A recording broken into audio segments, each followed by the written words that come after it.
წოლჟიმში მსოფლიოს მრავალგზის ჩემპიონი და რეკორდსმენი ველისციხელი გიორგი ბეროშვილი კიდევ ერთი საერთაშორისო ტურნირის გამარჯვებული გახდა.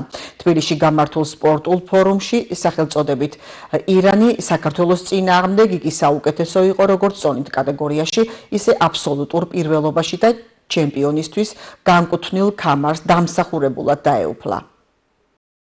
21 დეკემბერს ჩატარდა ასეთი სახელწოდების შეჯიბრი იყო ირანი საქართველოს წინააღმდეგ. შეჯიბრი ტარდებოდა ორ მოძრაობაში, ეს იყო ამოწევა და წოლჟიმი. დაახლოებით 18 მონაწილე იყო ჩამოსული ირანის სახელით და 12 მონაწილე ვიყავით ჩვენ ქართველები სხვადასხვა მოძრაობებში.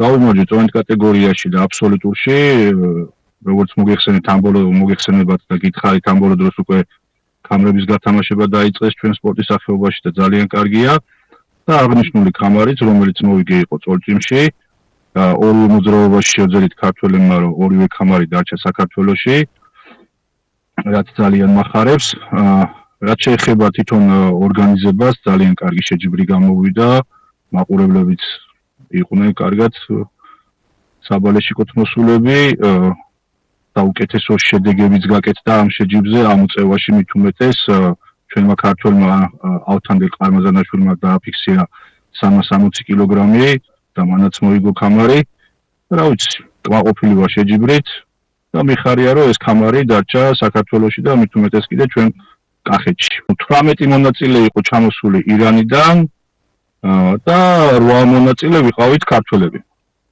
ანუ რიცხობრივად მეტნი იყვნენ, მაგრამ ორივე დისციპლინაში შევძელით და ქამრები დარჩა საქართველოში. ვისარგებლობ შემთხვევით და მინდა რომ დამდეგი შობა ახალი წელი მიულოთ რა თქმა უნდა გურჯაანის ტელევიზიის მაყურებლებს, მთლიანად ჩემ კახეთს და მთლიანად საქართველოს და მინდა რომ ძალიან ბედნიერი, მშვიდი და ხალხისთვის კეთილდღეობის წელი ყოფილიყო.